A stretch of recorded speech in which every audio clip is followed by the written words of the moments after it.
hipertenso es una normalidad a la que nos enfrentamos el día a día los anestesiólogos en diferentes grados o severidad de hipertensión, pero algo que, conforme vamos a verlo durante la charla, la estadística, todo lo que se tiene disponible ya de referencia bibliográfica, además de que son muy prevalentes estos pacientes al momento de llevar a cabo un acto anestésico, en México, en Latinoamérica, habitualmente son pacientes con un pobre control y eso nos lleva a enfrentarnos a escenarios que como consecuencia de la ansiedad o toda la descarga adrenérgica previa a un procedimiento quirúrgico nos manifiesten cifras de tensión arterial o incluso presenten cuadros de alguna emergencia hipertensiva que nos obliguen a reconsiderar la manera en la que vamos a abordar ese paciente, no necesariamente suspenderlo, como bien lo dijo el doctor, pero sí encontrar como alguna estrategia o algunos puntos clave que vamos a observar para decir este paciente no es un buen candidato para continuar, a pesar de que yo podría establecer estrategias para normalizar, entre comillas, normalizar su presión arterial, y de ahí, bueno, ir normando esas conductas, ¿no? Entonces, bajo esta idea comenzamos. Y pues bueno, nuevamente agradecerles que estén aquí con nosotros compartiendo su tiempo. Declaro que no tengo ningún conflicto de interés al momento de presentar la charla. Es importante porque como utilizo eh, algunas marcas, algunos monitores, pues con el objetivo de demostración, pues no es un comercial, únicamente son imágenes que llegamos a utilizar en caso de que lo lleguen a observar. Y entonces, pues empezamos esta charla, antes de describir un poquito con los objetivos de la misma, con este electrocardiograma. La realidad es que si lo vemos y damos una revisión así muy rápida, estamos de acuerdo que no es un electrocardiograma normal. Hay algunos cambios importantes a los que habría que prestarle atención, tal vez sin necesidad de hacer un análisis tan fino o tan detallado de este electrocardiograma. Pero de lo que creo que resalta mucho la atención, pues es el voltaje que tienen algunas de las derivaciones ubicadas en la región precordial. Por ahí un poquito el ajuste o el cambio en el eje del QRS de manera general, pero de entrada este crecimiento en el tamaño, en el voltaje del QRS, pues nos hace sospechar o nos hace pensar que hay una mayor cantidad de tejido miocárdico generando ese mayor voltaje, y ya nos empieza a comenzar a preocupar o hacer sospechar que hay algo extraño. Si a este hallazgo de crecimiento o de engrosamiento tal vez en las paredes ventriculares que podemos ver en las precordiales, le agregamos por ahí algunas alteraciones relacionadas a la repolarización de este paciente, es un electrocardiograma que tal vez no nos daría tanta tranquilidad el tener que enfrentarnos a este paciente y brindarle un acto anestésico. ¿Por qué empezar con esto? Porque en más de una ocasión nos ha sucedido como anestesiólogos que nos enfrentamos a estos pacientes, en ocasiones pasamos por alto información de estas características o respondemos con una frase que al menos yo recuerdo cuando estaba en mi primero o segundo año de anestesia, esa información que nos transmitimos entre residentes y veíamos un electro así, tal vez no con los cambios en la repolarización, sí los QRS muy amplios, de mucho voltaje, y entonces era así, tiene miocardiopatía hipertensiva, es como congruente, pues es hipertenso, tiene 25 años de serlo, y boom, dábamos la vuelta al electrocardiograma. El día de hoy yo espero sensibilizar un poquito más, seguramente ya lo tienen bien familiarizado, pero sensibilizarnos un poquito más a que sí, este paciente tiene miocardiopatía hipertensiva, pero la miocardiopatía hipertensiva se caracteriza por eso, por el crecimiento de la pared ventricular, pero también la reducción de la cavidad ventricular.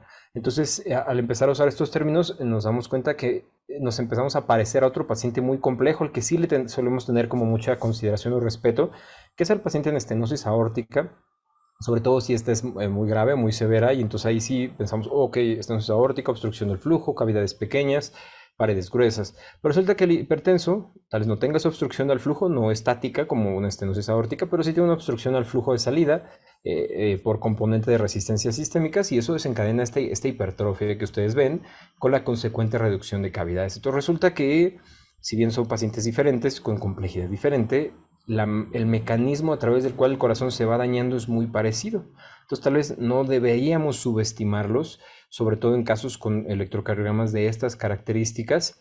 Y si no tienen los trastornos de repolarización como ven aquí, al menos con el crecimiento de los complejos, no es solamente es miocardiopatía hipertensiva y demos la vuelta, más bien debería ser es miocardiopatía hipertensiva, y deberíamos tomarlo en cuenta porque seguro ese ventrículo ya trabaja con cavidades de diferentes tamaños, y eso al momento de hablar de estos cambios de volumen, de resistencia, la simpaticolisis propias de los actos anestésicos podrían complicarnos el escenario o desencadenar un cuadro de hipotensión de un difícil manejo, ¿no? Entonces, bueno, los objetivos de la charla, la manera en la que va a discurrir previo a generar o presentar esta necesidad o describir este cuadro con ese electrocardiograma será la siguiente. Hablaremos primero de definiciones de lo que es tensión arterial, de cómo recientemente, más o menos 2017, se generó un consenso sobre definiciones. Este consenso es importante que lo platiquemos un poquito porque, como decimos, creo que a pesar de que no es necesariamente nuestra área, el conocer estas clasificaciones, es importante mencionarlo porque en esta clasificación del 2017 se volvieron muy estrictos sobre quién es hipertenso y quién no lo es, o quién tiene la tensión arterial elevada y quién ya cae en hipertensión. Y resulta que con esta nueva definición, que fue algo que causó, no sé si lo recuerdan, como mucho ruido, casi todos los pacientes terminaban en el punto de ser hipertensos, ¿no? Entonces causó un poquito de molestia, pero resulta que con el paso de los años, ya para 2023, no estaban en un error. Incluso hipertensiones leves que se dejan por alto van a comenzar a generar remodelación en todos los tejidos, lo vamos a ver, sobre todo en los vasos sanguíneos, cerebral, renal, incluso coronarias mismas, y que bueno, ahí es en donde el impacto se verá a través de los años. De ahí que no nos va a ser tan mala idea, o no fue tan mala idea, haber sido tan estrictos con la clasificación. Hablamos un poquito de epidemiología, sobre todo esta epidemiología enfocada o eventualmente enfocada hacia el transoperatorio o al acto anestésico. Vamos a hablar un poquito de la patogénesis y cómo es que la hipertensión arterial sistémica va dañando cada órgano. La comprensión de cómo va dañando cada órgano y qué tan severa es ese daño, qué tan severo es ese daño, nos va a ayudar a entender cuál va a ser el impacto durante un acto anestésico y qué consideraciones perioperatorias debemos de tener en cada uno de esos casos. Entonces creo que la patogénesis va a ser una pieza angular para que nos llevemos un panorama más amplio de las secuelas que puede tener este paciente hipertenso y cómo irlo optimizando.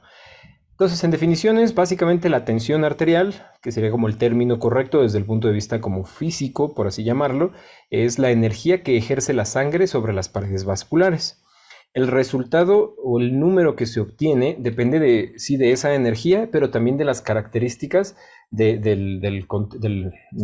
donde está contenido, o sea, de las paredes vasculares. De tal forma que es una interacción de múltiples factores, pero finalmente el tema de definición es eso, la energía sobre esas paredes que tendrán sus propias características. Una tensión arterial normal es una sistólica menor a 120 y una diastólica menor a 80. Y aquí es donde empiezan tal vez uno de los conflictos que trajo esta revisión del 2017, en donde ¿qué se considera como tensión arterial elevada? No necesariamente hipertensión, pero elevado, y entonces era sistólica de 120 a 129 con una diastólica menor a 80. Y pues si nos ponemos bien estrictos, creo que una muy buena cantidad de nuestros pacientes, de la población, incluso de nosotros, nos llegamos a tomar la tensión arterial y puede ser que quedemos en esta categoría. Y eso fue lo que causó conflicto, ¿no? O sea, en verdad ya vamos a categorizar a tantas personas como tensión arterial elevada y resulta ser que sí, que en su momento tal vez causó mucho ruido, pero hoy en día sabemos que es importante porque la prevención, que sabemos que es de gran importancia el tratar de prevenir las complicaciones de una enfermedad antes que tener mejores estrategias para atenderlo una vez que se complicó, es una buena idea. Entonces este grupito de tensión arterial elevada es bueno. Y al menos para nosotros, o en los objetivos de la charla, tal vez no sea tan relevante, pero no perdamos de vista que solo un poco de incremento en la tensión arterial al paso de los años traerá consecuencias e incluso perpetuará el evento como una bolita de esas de nieve que van creciendo. Un poquito más en temas de clasificación, y aquí sí ya lo adaptamos un poquito más hacia el tema del transoperatorio y del perioperatorio. Sabemos que la hipertensión puede ser sistólica, diastólica o mixta. La mayoría de los pacientes tienen hipertensión mixta. ¿Eso qué significa? Que tanto la sistólica como la diastólica están fuera de metas. Para el estadio 1 tendríamos una sistólica que va de 139 a 130 a 139 o una diastólica de 80 a 90. Ese sería como el intervalo para el estadio 1. Para el 2, una sistólica arriba de 140 y una diastólica arriba de 90. Volviendo al tema pues de que causó mucho furor esta publicación, pues también los intervalos se hicieron pequeños. Si recuerdan, había varios estadios y como que los números eran un poquito... Vaya, aquí básicamente fue 10 milímetros de mercurio de diferencia entre uno y otro, y si tienes más de 140 ya estás en el estadio 2, que es el más severo, aunque sabemos que hay, o sea, 180, 160 y así sucesivamente es cada vez más grave, pero ya estando por arriba de 140 ya se consideraría como algo malo. Hipertensión arterial sistólica aislada es en la que la sistólica es mayor a 130 milímetros de mercurio, pero la diastólica se mantiene por debajo de 80. Una diastólica aislada es que la diastólica esté arriba de 80, pero la sistólica esté menor de 130. Este fenómeno no es tan frecuente. Sabemos que la sistólica es mucho más frecuente, sobre todo con el paso de la edad y la aterosclerosis y todo ello, pero, no, más bien la arteriosclerosis, propia tal vez de ese proceso de envejecimiento, pero la diastólica es más rara. De hecho, si nos llegamos a topar con algún caso que tenga esta característica, será algo que nos deba preocupar.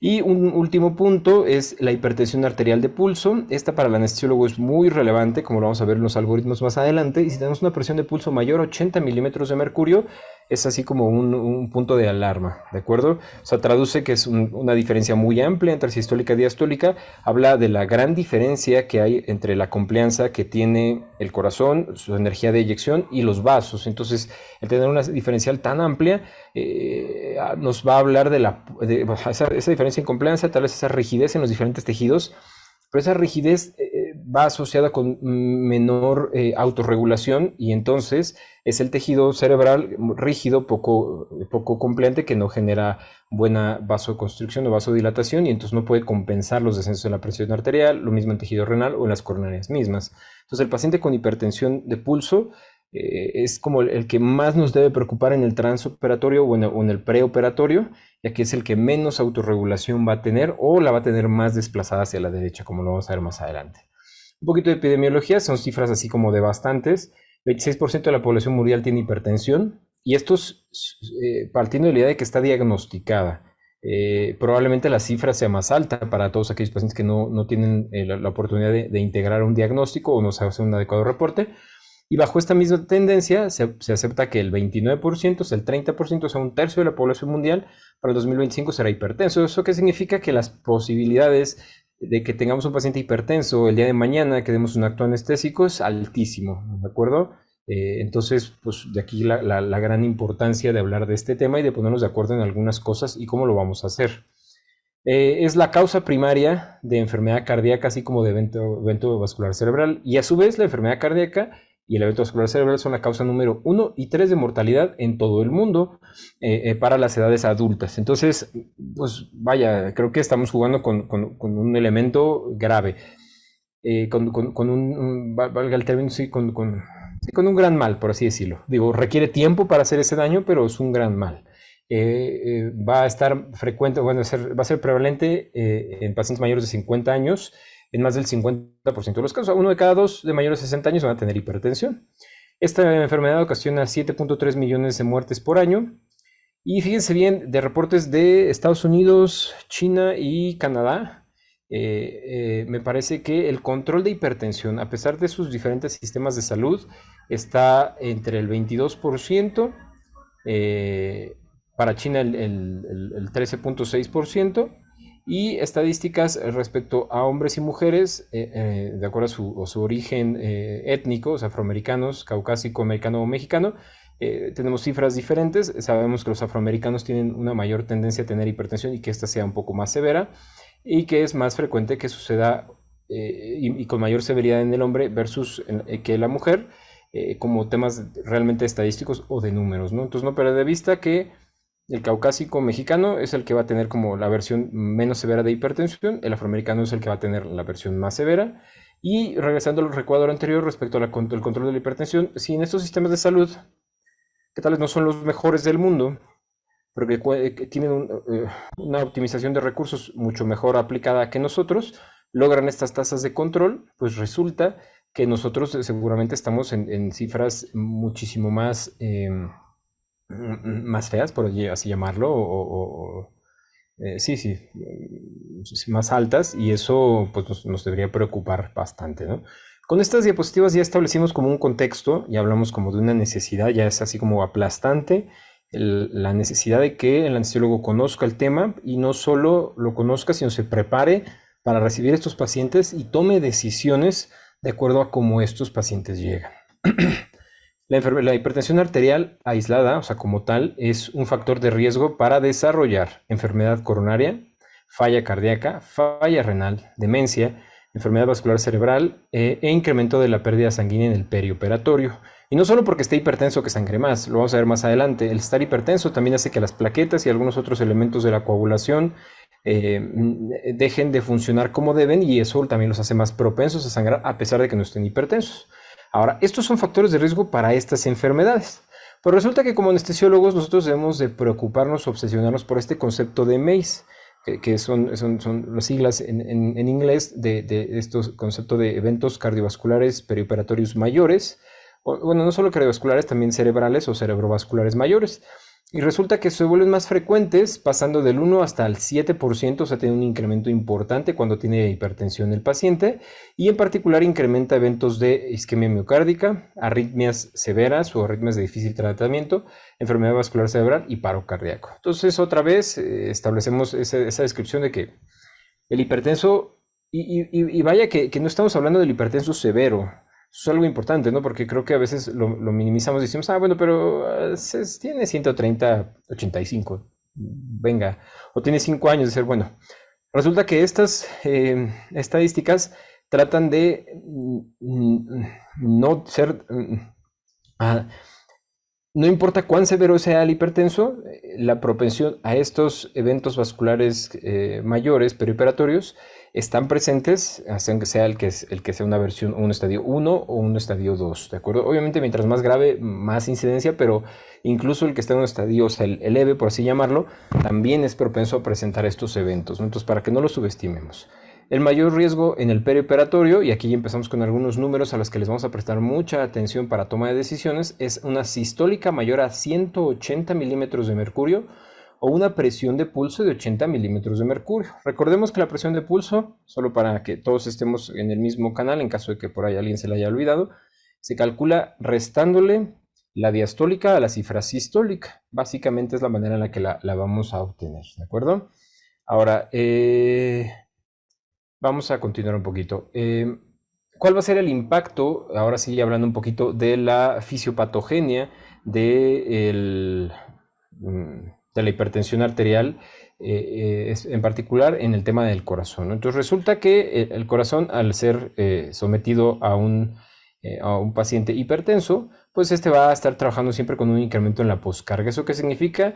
Que esta energía que limita la eyección bueno, controla la eyección de sangre del corazón, al verse incrementada, va a hacer que este miocardio se tenga que esforzar un poco más para poder vaciarse.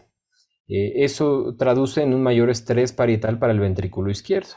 Todo ventrículo o todo tejido miocárdico que incremente el estrés parietal, o sea, hace que tenga que ejercer más presión o gastar más energía para movilizar esa sangre, venciendo la presión de apertura que pueda tener la válvula aórtica, desencadenará mayor consumo de oxígeno y como un mecanismo compensador, si tenemos un adecuado flujo sanguíneo, o sea, si no hay coronarias lesionadas, el corazón va a tender a causar hipertrofia, va a empezar a engrosar sus paredes para compensar y poder lograr esa obstrucción a la salida. Esa es la consecuencia.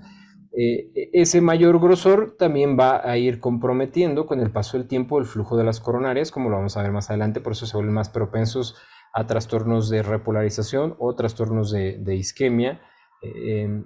Pero como consecuencia de la hipertrofia, esta cavidad se va a ir haciendo cada vez más pequeña, lo vamos a ver ahorita más adelante.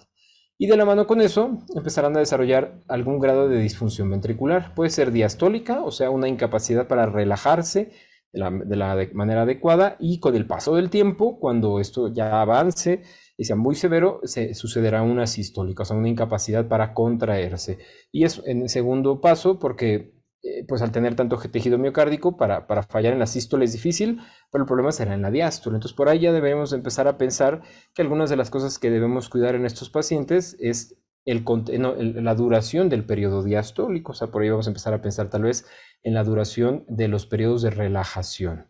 Esta ilustración, el objetivo, digo, se mezcla un poquito aquí con la imagen anterior, pero la idea es el cambio en el tamaño de la cavidad ventricular. Pueden ver cómo esta cavidad tiene un tamaño aparentemente normal, pero con el paso del tiempo, el crecimiento de la pared, comenzamos a tener una reducción importante en la cavidad, y esa reducción nos deja en un punto de trabajo de precarga y de frecuencia cardíaca más pequeño.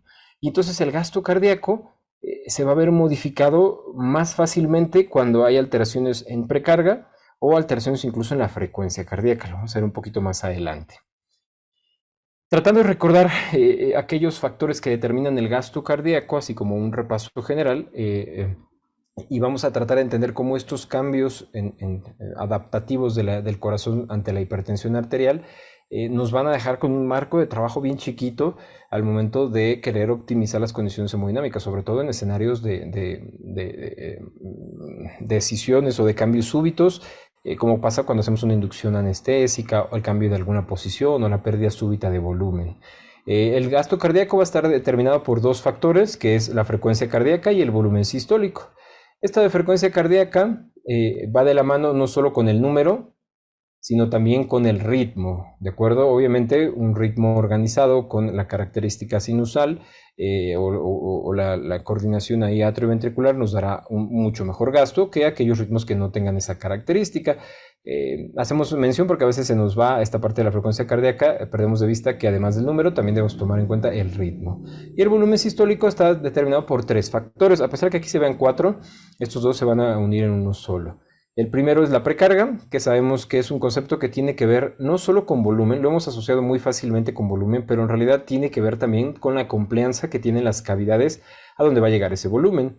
De tal forma que habrá un paciente con un volumen sanguíneo circulante pobre, como consecuencia tal vez del manejo de diuréticos de manera crónica, etcétera, pero que te puede venir acompañado de un corazón poco compliante, o sea, un corazón rígido, o sea, unas cavidades atrial o ventricular, por ejemplo, derechas, muy duras, y entonces cuando hacemos un análisis de su hemodinamia o de su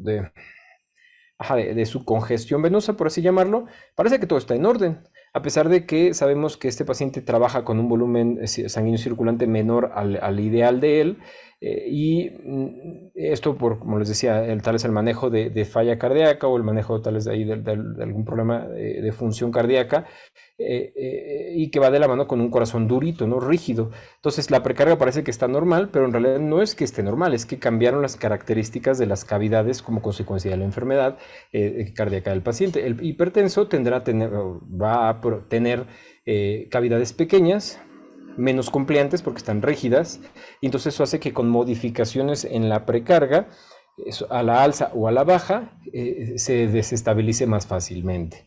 La poscarga, pues es ese factor que ya describíamos que evita el vaciamiento y es la presión que tiene que vencer cualquiera de los dos ventrículos para poder evacuar su volumen. Y normalmente este tercer factor del volumen sistólico habla sobre la contractilidad o la función ventricular.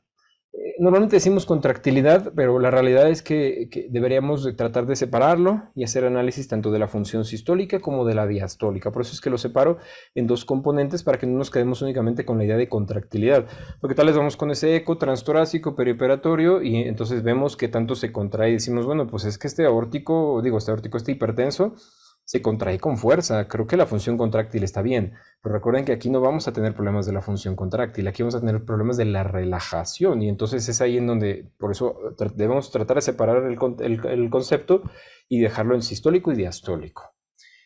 Les explicaba hace un momento, y lo hicimos también en la imagen anterior, que la cavidad normal pues tiene ciertas dimensiones como consecuencia de toda esta hipertrofia, que fue un mecanismo compensador al mayor estrés parital y al mayor consumo de oxígeno, redujo el tamaño de la cavidad y por ende en tema de volumen, esta cavidad se va a llenar con menos y al obtener el concepto de precarga, pues el paciente se va a ver lleno con una cantidad menor de volumen, pero si tenemos una pérdida de volumen como consecuencia de sangrado, como consecuencia del cambio de la posición, como consecuencia de simpaticolisis, etcétera, pues ese ventrículo se va a vaciar con más facilidad porque ese volumen se redistribuyó tal vez en las extremidades al cambio de posición o al momento que llevamos a cabo una técnica anestésica, o un bloqueo, por ejemplo, una anestesia regional, y entonces ese volumen que antes llenaba a este corazón lo va a llenar menos y eso le va a ocasionar la dificultad de poder vaciarse.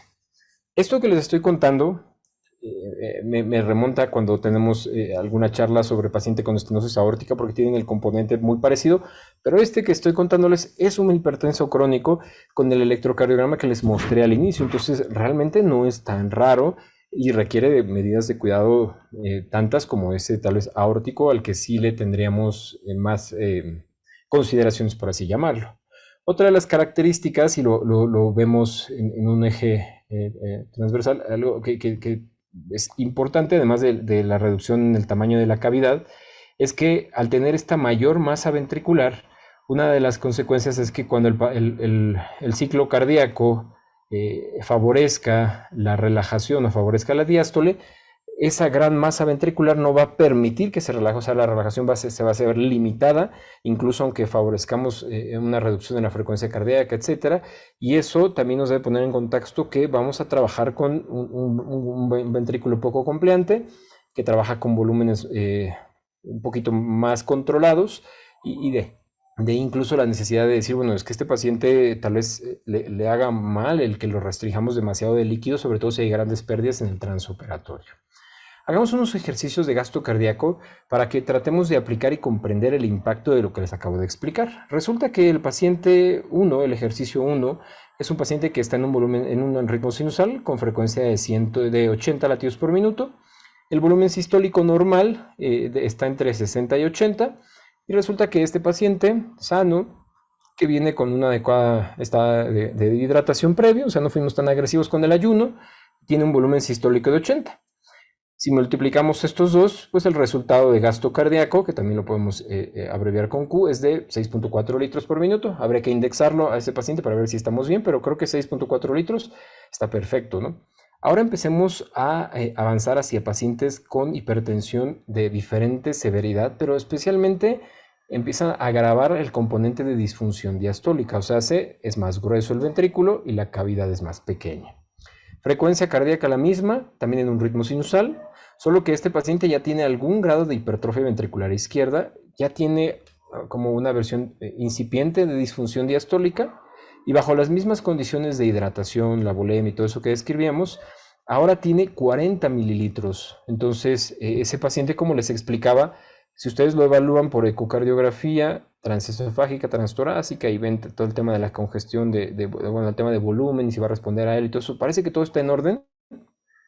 O sea, no se van a preocupar por decir, bueno, este paciente podría responder a volumen y su estado hemodinámico podría guardar relación con eso, porque se va a ver todo en orden, se va a ver lleno. ¿Por qué? Pues cavidad más pequeña, pues trabajamos con menos volumen. Pero cuando hacemos la correlación de frecuencia con volumen sistólico, obtenemos que el gasto es de 3.2.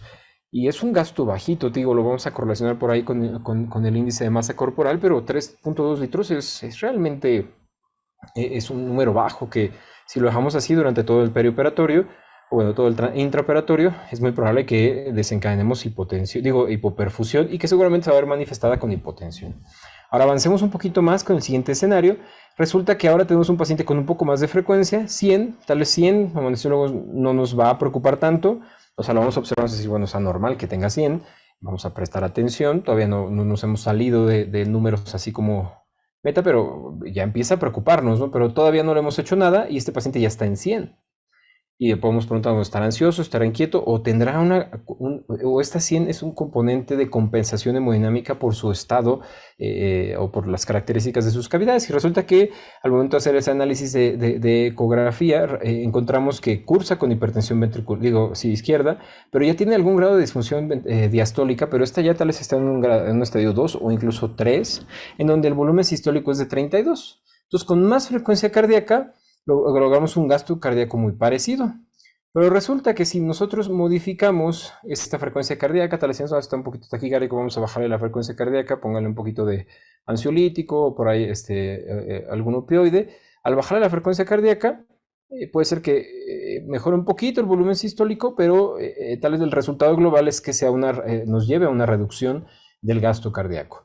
¿Cuál es el objetivo de este ejercicio? Que no perdamos de vista que en muchas ocasiones el paciente tiene los signos vitales que tiene, sobre todo cuando su enfermedad cardíaca está avanzada, porque esos son los que le ayudan a compensar su estado hemodinámico en ese momento.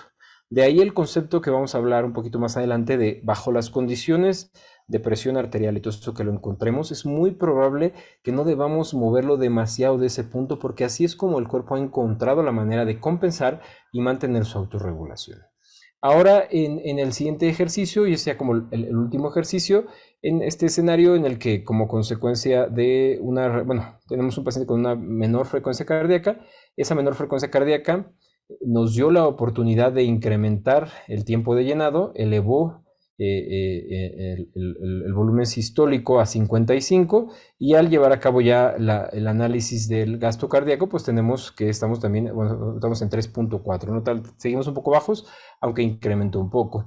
Este ejercicio 4 se diseñó con el objetivo de que observemos que este paciente, que también tenía solo hipertrofia ventricular, sin un cuadro de gravedad de disfunción diastólica, al tener una reducción en la frecuencia cardíaca nos ayudó a mejorar el volumen sistólico y eso nos ayudó a mejorar un poquito el gasto cardíaco del paciente, ¿no? Entonces, con esos 4 ejercicios, lo que quería concluir es, bueno, la interacción que tiene el gasto cardíaco y estas modificaciones que va a tener el paciente hipertenso a través del tiempo, en particular por la remodelación en la hipertrofia ventricular y en especial por la disfunción diastólica, que será el peor escenario al que nos tendríamos que enfrentar como anestesiólogos.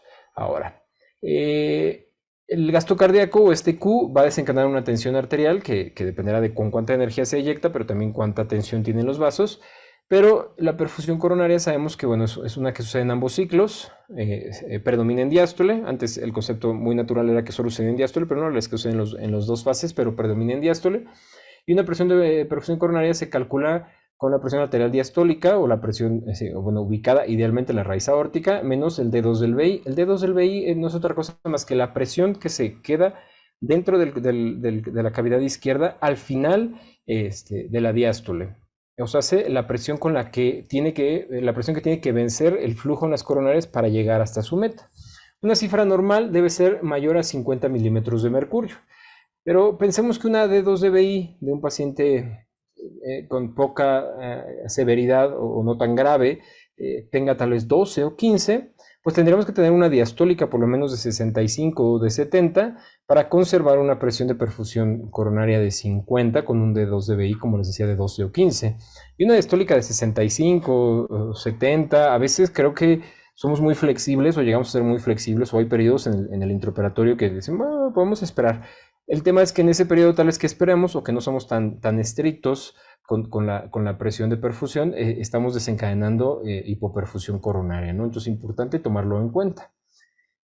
Conforme la enfermedad o la disfunción diastólica o la disfunción ventricular empieza a suceder, la D2 de BI va a ir incrementando y pues conforme esta incremente, que obviamente va a guardar correlación con la clínica, o sea, va a ser un paciente con una clínica mucho más deteriorada, pues nos va a costar más trabajo mantener perfundidas las coronarias con una cifra de tensión arterial normal, por así llamarlo, en promedio normal o baja. Y eso va a llevar que la curva de autorregulación coronaria se quede un poquito más a la derecha. ¿Eso qué significa? Que va a requerir siempre de más presión para mantener su perfusión y la rigidez de las coronarias como consecuencia de que ahora viven bajo hipoperfusión las hace un poquito más, bueno, las hace menos capaces de compensar, de cerrarse, abrirse, etcétera, y por ende comprometemos en flujo ante cambios súbitos de tensión arterial. Este es el patrón clásico de autorregulación desplazado hacia la derecha en cuadros de hipertensión crónica y que nosotros debemos tener mucho en mente al momento de decidir bajar un poquito más la presión o incluso, y este concepto a veces cuesta trabajo como quedárnoslo con él, si se hipotensó, ponerle un agente que lo hipertense en el transoperatorio, ¿no? Y digo, es difícil quedarse con él porque dicen, bueno, es que es un hipertenso, entró hipertenso y creo que hice algunos esfuerzos por bajar la presión, pero ahora resulta que tengo que poner un medicamento para volverle a subir la presión. Resulta que sí, es una idea que podría ser buena, ya que él vive en este rango de acá de autorregulación y en realidad lo que estamos haciendo es un bonito número con un paciente que está teniendo mala perfusión a sus diferentes órganos. Este escenario clínico lo estaba revisando hace ratito. Tiene ahí un problema de grabación, por lo que entiendo, pero básicamente la idea de este es que nos vamos a enfrentar a pacientes de estas características con cifras de tensión arterial como estas. En particular, prestemos atención a la diastólica de este caso, que es realmente muy alta. Se toma la decisión de bajarle la tensión arterial sin tener algún dato de daño órgano diana. Y entonces al momento de ir bajando la tensión arterial, tal vez lo lógico que podríamos esperar es que, bueno, al vaciar la tensión arterial, bajar la tensión arterial, se puede vaciar mejor el corazón y tal vez eso incluso ayudaría a mantener la frecuencia cardíaca o incluso en algunos casos la frecuencia cardíaca baja porque se puede vaciar mejor. Resulta que en este caso, al bajarle la tensión arterial como mecanismo compensatorio, empieza a incrementar la frecuencia cardíaca. Eso podría traducir que no le está haciendo bien, por así llamarlo, el haberle decidido llevar la presión arterial a una cifra normal de 123/81 y su comportamiento hemodinámico nos está hablando de eso, con el cambio en la frecuencia cardíaca con un incremento tan importante. Ahora, al momento del transoperatorio, de las herramientas que nosotros debemos prestarle mucha atención, es precisamente los periodos o las fases o los momentos o los puntos de repolarización y sus cambios durante el transoperatorio.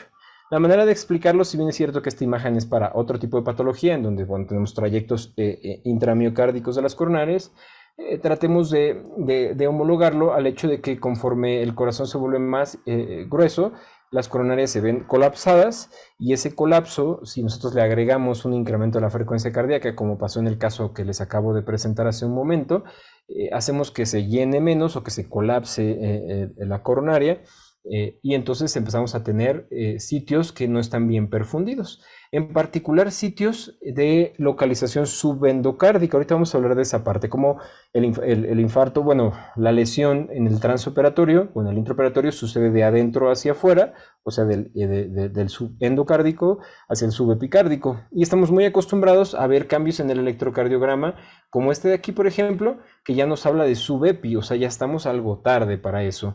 Por eso es que para este tipo de pacientes en particular, o sea, no solamente al isquémico, debemos prestarle mucha atención al análisis del ST, ¿de acuerdo? Esa tendencia a través del tiempo de cómo cambia, sube o baja. Entonces, continuando un poquito con la patogénesis de la hipertensión, y ya ahorita avanzamos hasta el lado de las recomendaciones anestésicas, básicamente lo que sucede es una falla en la autorregulación subendocárdica.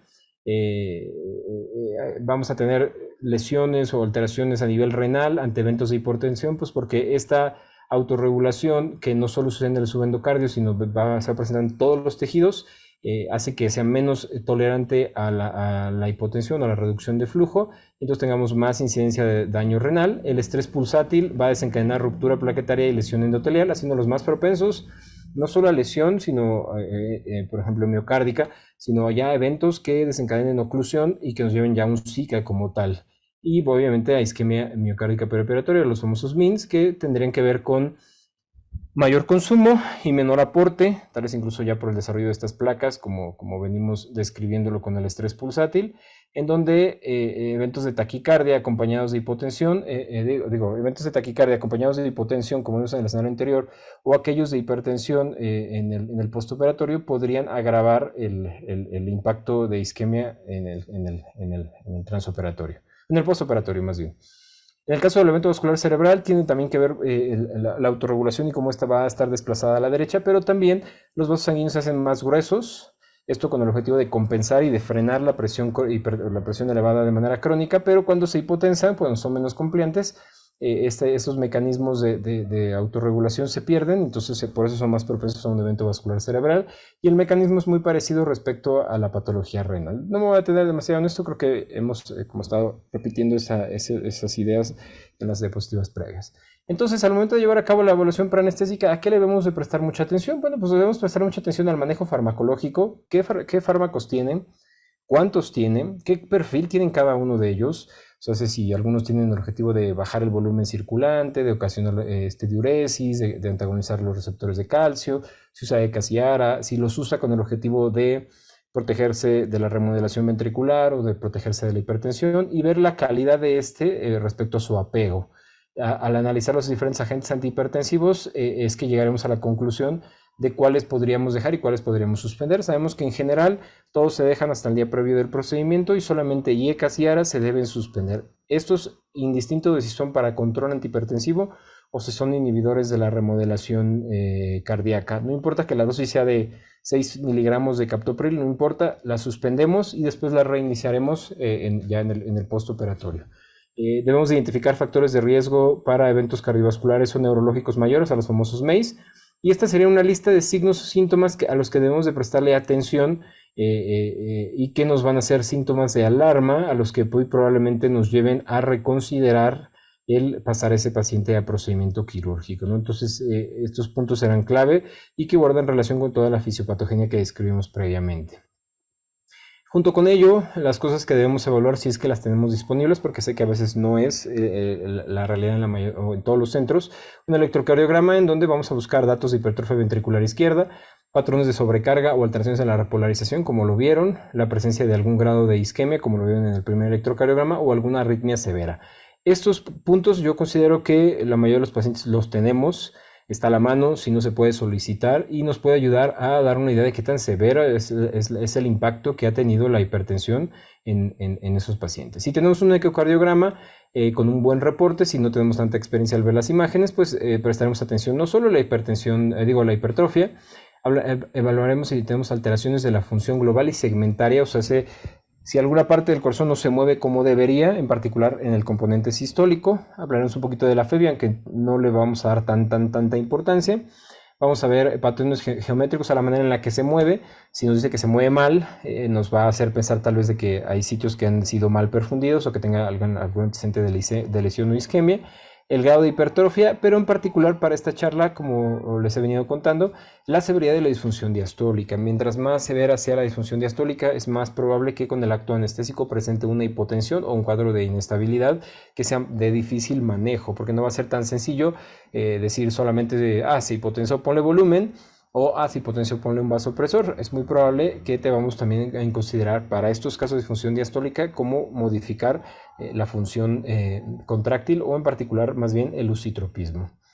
Si tenemos disponibles es ecografía de arterias carotidias. Últimamente yo me he enfocado mucho en todos los pacientes que paso, checar las carótidas y sorpresa, ¿no? Que además de que descubrimos muchas placas, también descubrimos flujos turbulentos compatibles con estenosis carotidia. ¿Esto con qué objetivo? ¿Para qué nos serviría? Bueno, bajo el entendido de que tenemos estenosis carotidia, seguramente coronarias se encuentran en las mismas características, y si tiene estenosis carotidia, la autorregulación cerebral, si ya estaba mal por la hipertensión crónica, ahora va a ser mucho más difícil porque tenemos un sitio de obstrucción que aísla al cerebro de los cambios hemodinámicos y entonces lo hace menos capaz de estar compensando un incremento en el gasto o una reducción en el gasto. Evaluar función renal, fondo de ojo, que creo que ya muchos anestesiólogos no lo acostumbramos, creo que yo tengo muchos años que no lo hago.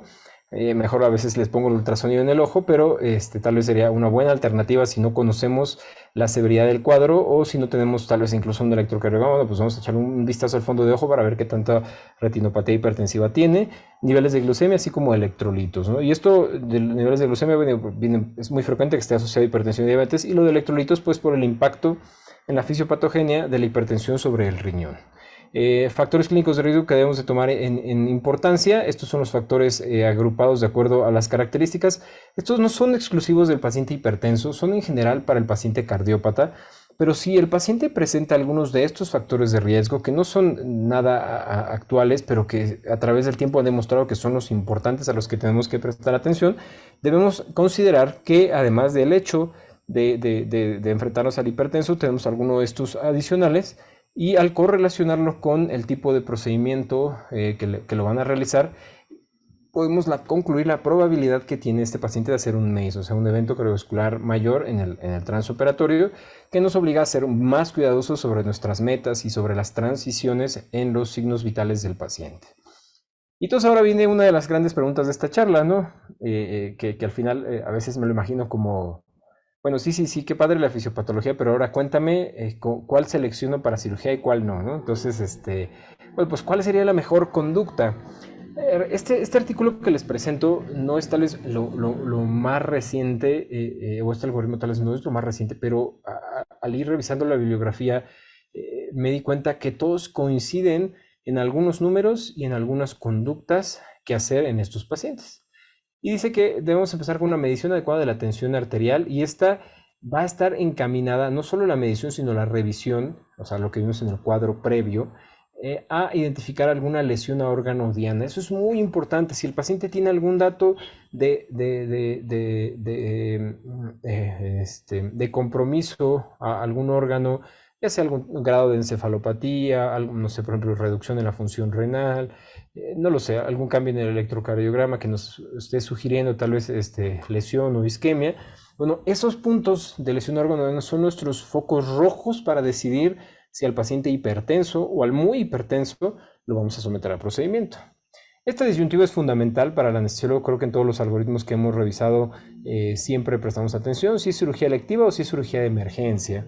Y aquí cambiaría el término de urgencia a dejarlo como emergente, ¿no? Eso es el procedimiento que tiene que pasar y que no tenemos oportunidad de modificar en tiempo prácticamente nada. En el caso de los pacientes selectivos, si la tensión arterial está menor a 180/110, fíjense bien, dice proceder a la cirugía. Eso significa que hay una buena cantidad de pacientes hipertensos que tal vez durante nuestra trayectoria como anestesiólogos hemos suspendido por estar hipertensos, pero que no se encontraban por arriba de esta cifra. Esos pacientes pueden pasar a procedimiento, pero para poder hacerlo de manera segura, disminuyendo la probabilidad de MACE, o disminuyendo la, sí, o MINS incluso, o sea, un evento de isquemia miocárdica en el transoperatorio, debemos respetar las cifras de tensión arterial basal y no alejarnos por más de esa cifra mágica y siempre muy repetitiva del 10% de esa cifra. Entonces, si se nos hipotensa además, incluso tal vez deberemos considerar subirle la tensión arterial por un tiempo para que no salgamos de esa meta. Ahora, algo muy importante es que los anestesiólogos tenemos la gran ventaja de que no vemos al paciente a través del tiempo, que en realidad no es una ventaja. Algunos tenemos o llegamos a tener esa perspectiva, pero ese factor que creo que cuando lo analicemos ahorita lo vamos a entender como una gran desventaja, es que al no verlos a través del tiempo, nos damos cuenta que tal vez 2 o 3 o 4 semanas después del acto anestésico presenta un síndrome isquémico coronario agudo y entonces decimos, no nos enteramos, pero tal vez si tuviéramos esa información, y lo que hacen otros centros es que han encontrado que periodos de hipotensión de más del 20% que tengan duraciones prolongadas se asocian directamente con ese síndrome isquémico coronario que tuvo 1, 2, 3 o 4 semanas después. Entonces, en conclusión, digo, tenemos esa característica de que no les damos ese seguimiento indistinto de nuestro interés a cada caso, pero el no respetar estas reglas lleva a esos desenlaces en periodos en los que tal vez ya no nos vamos a percatar como anestesiólogos. Ahora, ¿qué pasa en esa cirugía electiva si tiene una tensión arterial arriba de 180/110? Bueno, pues lo más importante es, ¿tiene afección a órgano diana? O sea, tiene algún grado de encefalopatía, vemos que el riñón no está funcionando adecuadamente, incluso podemos suponer que podemos interrogar directamente sobre angina, etcétera. Pues vamos a estudiar, optimizar y posponer.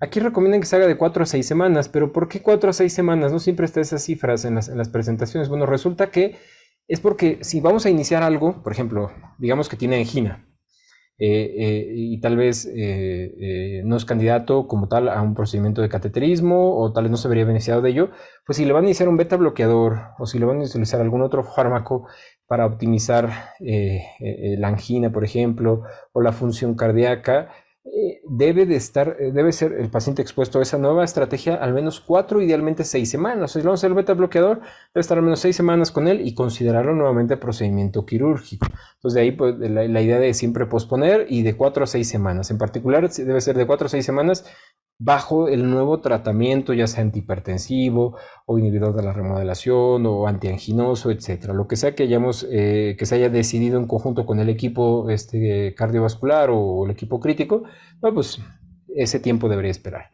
Ahora, si la presión es mayor a 180/110, pero no hay evidencia a órganos diana o factores de riesgo concomitantes, ¿cuáles son los factores de riesgo concomitantes? Como los que vimos aquí, o sea, cualquiera de estos nos podría detenernos. Si no tenemos esos factores de riesgo o no hay evidencia de órgano diana, entonces vamos a proceder con la cirugía. Lo mismo sucede si tenemos una cifra de tensión arterial como ustedes quieran, o sea, abajo de esto o arriba de esto, pero es cirugía de emergencia, pues vamos a proceder con cirugía y vamos a tener estas consideraciones, ¿no? Manejo de presión arterial invasiva, idealmente invasiva, cuidando lo más cercano al basal y no hacer cambios mayores al 20%, monitoreo de electrocardiograma, pero en particular hacer el análisis del ST. Hoy en día los monitores son una belleza, además de que nos permiten dar ese análisis en los números, algunos ya más novedosos nos permiten establecer un basal de las diferentes derivaciones y nos avisan incluso cuando ya nos estamos alejando en un porcentaje hacia arriba o hacia abajo del ST. ¿Y por qué les digo de hacia arriba o hacia abajo? Bueno, porque puede ser una lesión subendo, o sea, más temprana, o una ya más tardía, que se nos fue la onda, subepicárdica, ¿no? Evitar variaciones en la tensión arterial no mayores al 20% de la cifra preoperatoria, emplear antihipertensivos endovenosos. Esto es muy importante de los endovenosos, lo vamos a ver un poquito más adelante, pero el problema de los que utilizamos vía oral o sublingual es que sí funcionan. Habrá escenarios en los que no tengamos endovenosos y tengamos que recurrir a ellos, pero el problema es que no podemos controlar qué tanta simpaticolisis van a hacer y a veces nos pueden hipotensar más de lo que deseamos. Vigilancia postoperatoria en una unidad especializada, o sea que significa que este paciente no pasa a recu y no se va a piso una vez que se haya recuperado los efectos anestésicos. Es muy probable que él pase a observación en una terapia intermedia durante algún tiempo, hacer revisión o medición de electrocardiograma y troponinas en el postoperatorio.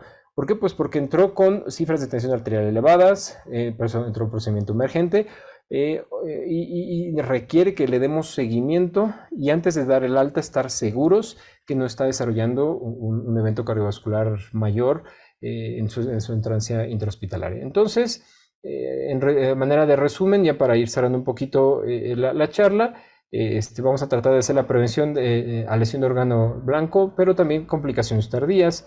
Podemos llevar a cabo premedicación, esto es importante, sobre todo para aquellos pacientes que pueden desarrollar hipertensión reactiva, pero no perdamos de vista que incluso aunque haya hipertensión reactiva y esta cifra sí suba mucho, si no hay deterioro o órgano blanco o alguno de los factores de riesgo, bueno, factores que les describí en las diapositivas previas, podemos pasar tranquilos al procedimiento, pero si así lo prefieren, podemos utilizar una benzodiazepina para disminuir esta incidencia de hipertensión reactiva. Debemos evitar picos en los momentos clave del acto anestésico, o sea, en la inducción, o cuando hacen la primera incisión, o si hay pérdida de volumen. Entonces, evitar picos. Picos nos referimos, y aquí creo que faltaría agregar en esta diapositiva, y valles, ¿no? O sea, ni que se hipertense demasiado, pero tampoco que se hipotenso. Y estos pacientes son más reactivos, eso que significa que tal vez inician un toquecito de vasodilatador y se hipotensan demasiado. O le inician un toquecito de vasoconstrictor y se hipertensan muchísimo, ¿no? Algo tal vez parecido como tienen los pacientes con enfermedad de aorta, o sea, tienes que ser muy cauto sobre cuánto les pones porque son más reactivos. Entonces también eso tener en cuenta, no solo al seleccionar un agente vasoconstrictor o vasodilatador, sino también al tomar en cuenta el agente inductor. O sea, si se va a hipotensar ese paciente es muy probable que se hipotense mucho más severo que lo va a hacer cualquier otro paciente con la misma dosis o incluso con menos dosis. Hay que ser muy cuidadosos con la selección de la técnica, el tono simpático y la reactividad. Y fíjense que no les digo con la selección del medicamento, sino les digo con la selección de la técnica. A veces no tenemos los mejores medicamentos o las mejores opciones. Todos a veces quisiéramos tener cierto fármaco con el que más nos sentimos cómodos, pero tal vez no sea nuestra realidad. Pero lo que sí podemos hacer es ser cuidadosos con la forma en la que se administra y si sabemos que puede ocasionar hipotensión, pues anticiparnos a ese efecto y tal vez tener a la mano un simpaticolítico de acción directa y entonces, bueno, se va a hipotensar con el bolo de Propofol, pero yo ya estoy anticipando eso tal vez con un poquito de simpático mimético de acción directa, el que tengan ustedes a la mano, preferentemente de acción directa como noradrenalina o fenilefrina y no tanto de acción indirecta como efedrina por el tema de la taquifilaxia y si el paciente también no tiene mucha reserva, puede ser que tengamos pobre respuesta y consumamos mucho del fármaco. Cambios de más del 20% o reducción de 20 milímetros de mercurio por más de una hora ya está considerado como un evento adverso, un evento ya grave que nos va a obligar a darle seguimiento a ese paciente y tiene todo el riesgo de hacer un evento cardiovascular en el postoperatorio. Y resulta que la hipotensión suele ser más peligrosa que la hipertensión moderada y es lo que les decía hace ratito. Llegar a un punto en el que el paciente esté hipotenso y ustedes digan, oye, bueno, pues mi meta era bajar un poquito la presión, pero ¿será que ahora debo ponerle el vasopresor para subirle? Sí, es más grave para ellos estar hipotensos, sobre todo si la hipotensión es muy lejos de esta cifra del 20% y volver a normalizar la tensión arterial. ¿Cómo lo podemos hacer?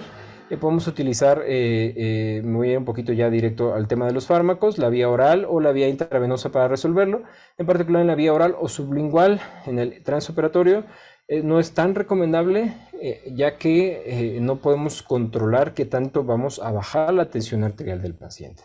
Y en caso de que ustedes quisieran reducir o optimizar la tensión arterial del paciente, sobre todo si está muy hipertenso, pues resolver todos los demás factores que podrían estar relacionados a un cuadro de hipertensión, como dolor, o que se encuentre fuera del plano anestésico, que la selección de nuestra técnica sea incompleta, tal vez una anestesia regional que no quedó como lo hubiésemos querido, etcétera, ¿no? Tratar de asegurarnos que al menos el lado anestésico está cubierto y si tenemos algún evento, a pesar de estar seguros que estamos con la serie de componentes anestésicos que necesitamos en meta, entonces ya empezar a considerar algunos antihipertensivos. Si hace una crisis o una emergencia hipertensiva, pues utilizar agentes intravenosos. Y si estas emergencias o crisis hipertensivas van acompañadas de taquicardia, pues seleccionar un beta bloqueador intravenoso de vida media corta. Aquí les dejé una tablita. No voy a detener a describirlas cada una de los elementos de la tabla, pero básicamente son las alternativas que tenemos, mecanismos de acción, duración y la dosis que deberíamos utilizar si tenemos la necesidad de causar, de disminuir la tensión arterial. Y lo mismo para si tenemos la necesidad de subirlo, ¿de acuerdo? En particular, yo pienso que debemos prestarle mucha atención a estos dos elementos, ya que en México no hay tanta fenilefrenia, tal vez prestarle un poquito más de atención a noradrenalina por su rol como simpático mimético directo, sin agotar las aminas endógenas, sin desencadenar taquifilaxia. ¿Y por qué hago hincapié en esto de las aminas endógenas? Pues si le quitamos todas las aminas endógenas al paciente con el uso de efedrina en el transoperatorio, si en el postoperatorio se hipotensa y no estamos nosotros para seguirle pasando esa efedrina, no va a poder liberar sus aminas endógenas y entonces la hipotensión va a ser mucho más difícil de tratar. Por eso es que a veces hago tanto hincapié en que sea un simpático mimético directo, sobre todo en pacientes graves. Tal vez en el sano no haya tanto problema, pero en pacientes que tienen alguna comorbilidad sería tal vez la mejor opción. Entonces, ya a manera de conclusión, creo que me pasó un poquito de tiempo, pero bueno, la hipertensión arterial es muy prevalente, o sea, hay que tener mucho cuidado, no perderlos de vista, hacer una evaluación clínica, buscar puntos clave que nos puedan hacer sospechar que esta es más severa, tales como fondo de ojo, hacer una evaluación preanestésica cuidadosa y ver cuál ha sido el impacto de esa hipertensión a través de los años o del mal control, establecer cuál es la normalidad de ese paciente y respetarla, o sea, si ese paciente vive en 160 de sistólica, pues respetarla. Tener en mente que son pacientes reactivos, pero al mismo tiempo son lábiles. Eso significa que la dosis habitual de un agente inductor o de un vasoconstrictor, de un vasodilatador, tendrá una respuesta muy diferente en esta población, sobre todo si son hipertensos más graves o con pobre control. La hipotensión es más delicada que la hipertensión, de leve a moderada, incluso si la hipertensión nos preocupa por tema de sangrado, está bien, habría que como llegar a un punto de equilibrio o utilizar otras estrategias para optimizar la coagulación sin necesariamente sacrificar esas cifras de tensión arterial que son normales para ese paciente. No dudar pedir ayuda ante crisis hipertensivas, ya que el permitir que una crisis hipertensiva dure mucho tiempo seguramente va a terminar desencadenando un evento vascular cerebral. Y antes de iniciar el tratamiento del manejo de una crisis o de una emergencia hipertensiva, descartar otras causas, sobre todo que alguno de los componentes que ustedes planearon para esa técnica anestésica se encuentre fuera de meta y optimizarlo antes de decidir resolver una crisis hipertensiva, pero sin perder de vista que no todas las hipertensiones en el transoperatorio son por dolor o son por lo que estamos fuera de plano. Algunas veces tienen un componente hemodinámico y debemos enfocarnos a tratar el componente hemodinámico sin abusar de los anestésicos porque sabemos que también tienen sus consecuencias en el tema cerebral. Y básicamente sería eso de la presentación. Dejo de compartir mi pantalla para algunas preguntas. Bueno, yo creo que mejor expuesto imposible, ¿no? Muy sencillo, entendible. Y bueno, no sé si alguien tenga alguna duda o alguna pregunta para el doctor Herrera. O bueno, en lo que lo piensan. Rafa, ¿qué piensas de la conducta? Por ejemplo, tenemos un paciente con una presión arterial de 100, ¿qué se me ocurre? 160, 100 o 170, 110 y que va a ser sometido a algún tipo de cirugía. Y nosotros lo premedicamos, le damos una premedicación con midazolam. Aparentemente no hay daño a órgano blanco y con el midazolam ni el fenta que le pusimos, pues no bajó a 150, 90, 150, 100 y no bajó y decidimos suspenderlo.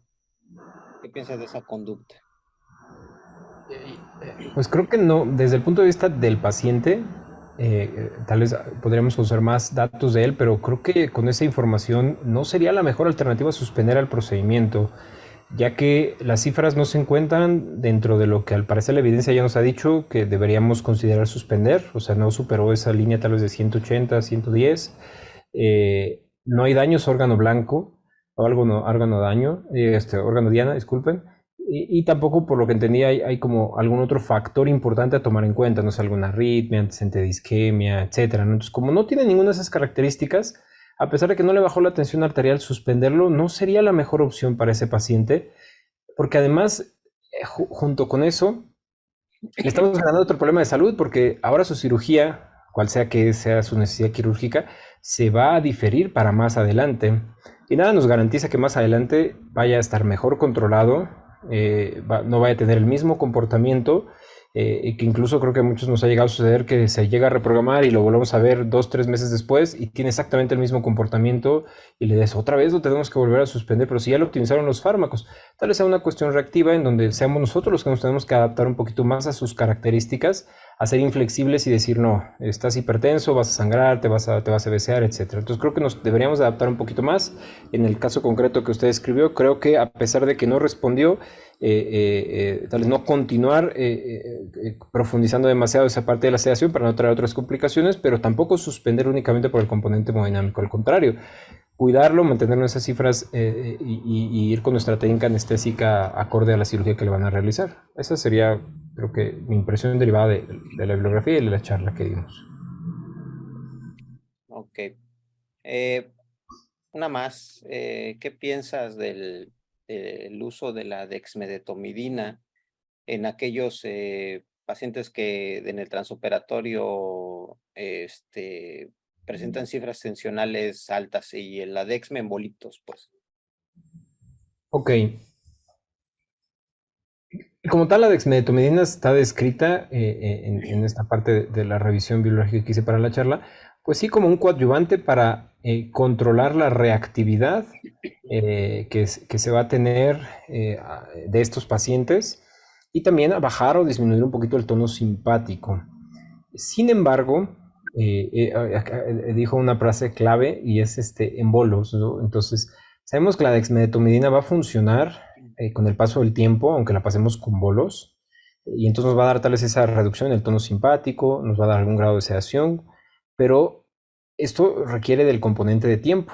Mientras ese efecto sucede, con esos bolos el paciente seguramente va a hacer picos y valles. Y junto con eso tendremos que el paciente que les acabo de escribir es más lábil o más reactivo, ya les escribí. Entonces, la dexmedetomía sería una buena opción para disminuir el tono simpático, bajar la tensión arterial, hacerlo menos reactivo, sí, pero siempre y cuando seamos cuidadosos con la forma en la que lo administramos, si no recurrimos al uso de bolos, e incluso si tenemos la necesidad de recurrir a bolos que no sean realmente bolos agresivos o bolos en los que nos hagamos, no prestemos atención a que esos picos de hipertensión, taquicardia o incluso bradicardia como consecuencia del pico hipertensivo que va a tener, no los prestemos atención. Entonces, es un buen fármaco, es una buena alternativa, pero siempre y cuando seamos cuidadosos y en esos pacientes tan reactivos, ser todavía más cuidadosos, dejarlo tal vez en una infusión y dar una dosis como meta más concreta y no perder de vista que el efecto de la dexme siempre toma tiempo, siempre va a tomar tiempo. Entonces,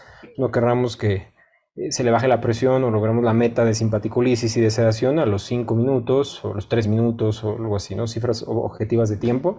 Y los bolos, pues no, creo que es mala idea, sobre todo los pacientes reactivos. Ok. ¿Alguien que quiera hacer una pregunta? Hay que aprovechar que tenemos aquí al doctor. Buenas noches, doctor. Sí, buenas noches, doctor. Mucho gusto. Soy la doctora López Mariscal.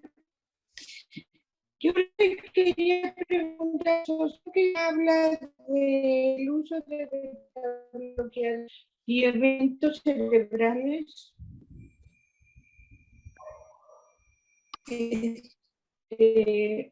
¿Ha visto mucho esto? Se perdió un poquito la pregunta. No sé si le entendí. ¿Es la presencia de eventos cerebrales en pacientes hipertensos? Isquémicos, ajá, con el uso de uso crónico de beta-bloqueadores. ¿Sí lo entendiste, Rafa? Hace unas décadas el algoritmo del doctor Mangano era así como la Biblia de los hipertensos, ¿no? Y se dejó de usar por esta asociación, ¿no? ¿Usted ha visto esta asociación mucho? Ok, la pregunta va enfocada específicamente a que desarrollen evento vascular El uso de cerebral, beta. hipertensos y beta bloqueador. Ok, entonces, sí, en efecto, Mangano, dentro de sus recomendaciones relacionadas al uso de beta bloqueadores, que pues puso las reglas, siempre estipuló que generaban algún grado de protección en muchos órganos, no solamente cerebro, también corazón y riñón, cuando se utilizaban. Pero la regla que establecía Mangano en su serie de casos es que el paciente se iba a ver beneficiado si ya tenía el beta bloqueador antes de ser sometido al procedimiento, si esto ya tenía al menos 4 a 6 semanas de ser una realidad, o sea que el paciente ya estaba en ese tratamiento con beta bloqueador en ese periodo de tiempo, y todos aquellos casos que tuviesen inicio de beta bloqueador en el intraoperatorio se iban a ver seguramente complicados, porque al quitarle ese mecanismo de compensación al corazón, bueno, a todo el sistema cardiovascular, es muy probable que se generaran periodos de hipotensión que se pudiesen ver acompañados de enfermedad vascular cerebral. Entonces, ese era como es el statement relacionado al uso de beta bloqueadores. Hoy en día ha habido mucha eh, idea o propuesta de que incluso los beta bloqueadores, al contrario de ocasionar evento vascular cerebral, tienen un componente de protección cerebral, pero siempre y cuando se siga cumpliendo la misma regla que describía Mangano, y es que ya lo tiene y lo tiene por lo menos de 4 a 6 semanas previas.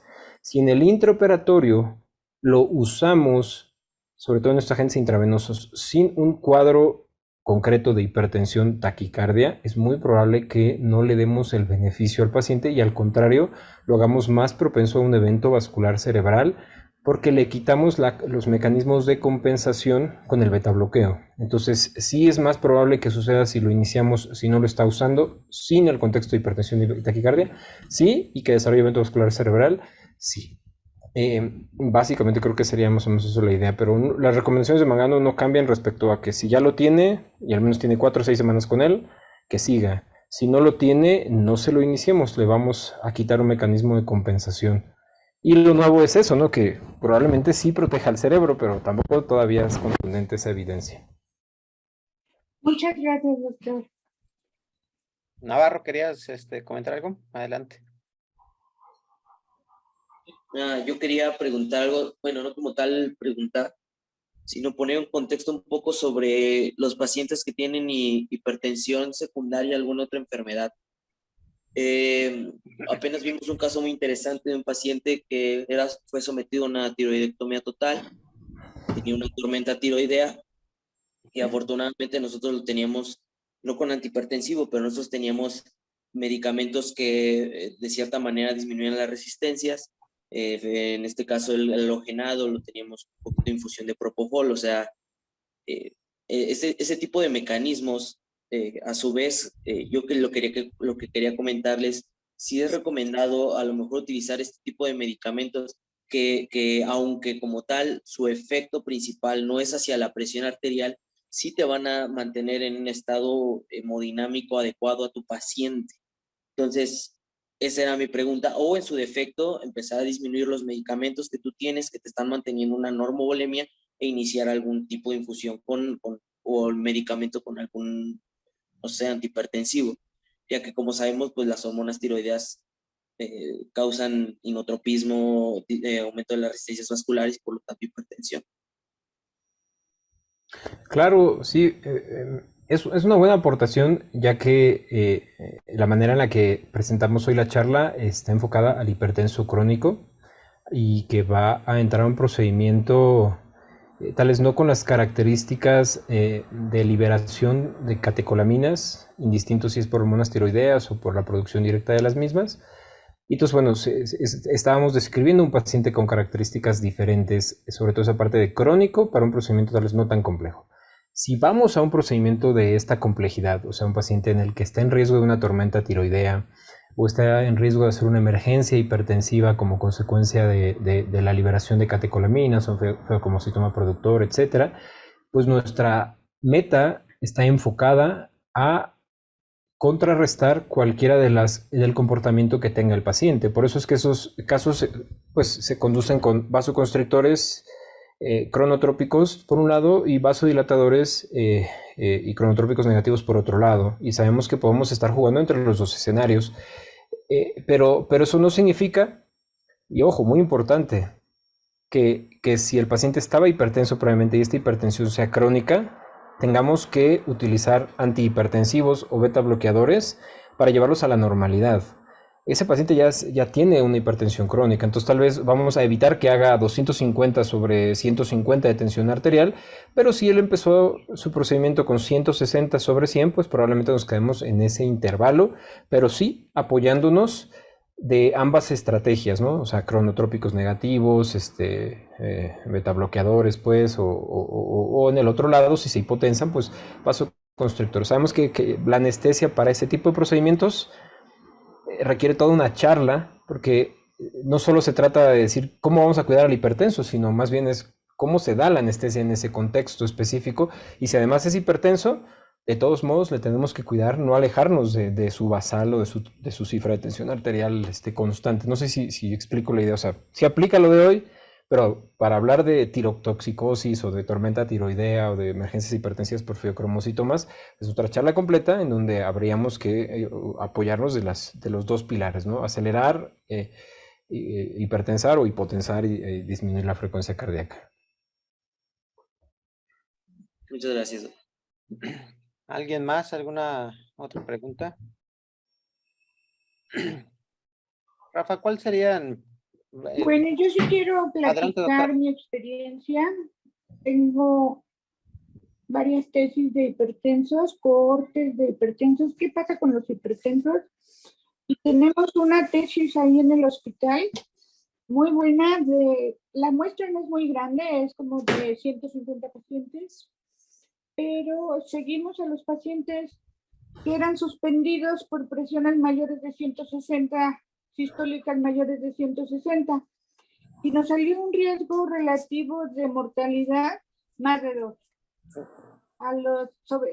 Específicamente en cirugía de cadera, de fracturas de cadera. Entonces, pues yo sí opino que no hay que suspenderlos, hay que tratar de manejar la hipertensión en estas fracturas de cadera, porque son pacientes que vienen con la hipertensión muy alterada, ya sea por el dolor, por el estado del hospitalario, todo eso, y vienen muy mal controlados. Y nadie los puede controlar, ni siquiera medicina interna los controla. Es cierto. Sí. Y bueno, esos resultados que tuvimos en esta cohorte fueron impresionantes. Mejor operarlos. Con miedo, pero operarlos. Bueno, no con miedo, tal vez con precaución, ¿no? No sé qué con precaución. Sí, con conocimiento. Estoy completamente de acuerdo que difiriendo pacientes, así se quedan siendo diferidos una y otra vez, una y otra vez, una y otra vez. Entonces, pues, bajo conocimiento de todo esto, con la preparación y conocimiento y recursos, sobre todo farmacológicos, pues pasarlos al procedimiento y obviamente establecer con paciente, familia y equipo quirúrgico que está el riesgo de que sucedan complicaciones, sangrado, evento vascular, todo eso, pero vaya, se va a operar de aquello que necesita ser resuelto. Y pues de ahí podemos incluso dialogar riesgos-beneficios y que acepten también la posibilidad de que se puede presentar, pero pues sí, yo creo que hay que intentarlo, pues hay que intentarlo. Si no, se la pasan en diferir. ¿Alguien más? ¿Alguna otra pregunta? Bueno, ya nada más, una última pregunta, Rafa, ya nada más. Ahora vámonos del otro lado.